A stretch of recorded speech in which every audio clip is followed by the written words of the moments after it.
இன்று மார்கழி 26ஆம் நாள். ஆண்டாள் இந்த பாசுரத்தில் கண்ணனிடம் என்ன வேண்டுகிறாள் என்று பார்ப்போமா? வாருங்கள் பாசுரத்தை பார்ப்போம். மாலே மணிவண்ணா அப்படின்னா பக்தர்களிடம் மிகுந்த அன்பு கொண்டவனே, நீல நிறத்தில் இருப்பவனே, மார்கழி நீராடுவான், மேலையார் செய்வனகள் வேண்டுவன கேட்டியேல். இப்போ என்ன சொல்றா தெரியுமா? முன்னோர்கள் வழி வழியா மேற்கொள்ளப்பட்ட இந்த மார்கழி நோம்பிற்கு என்னெல்லாம் வேணும்னு நாங்க சொல்றோம். நாளத்தை எல்லாம் நடுங்க முரல்வன பாலன்ன வண்ணத்துன் பாஞ்சசன்யமே போல்வன. கிருஷ்ணரோட சங்கோட பெருமையை பத்தி சொல்றா.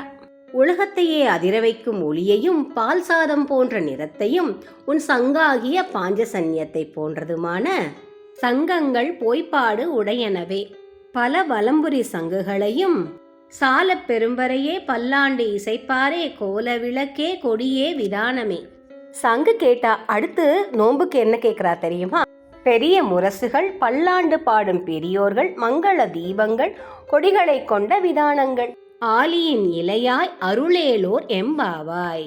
பெரிய கடலில் ஆலிலையில் மிதப்பவனே, எங்களுக்கு இதையெல்லாம் நீ தந்து அருள வேண்டும் என்று நோம்புக்கு தேவையான அனைத்தையும் அந்த கண்ணனிடமே கேட்டு வாங்கிக் கொள்கிறாள் ஆண்டாள்.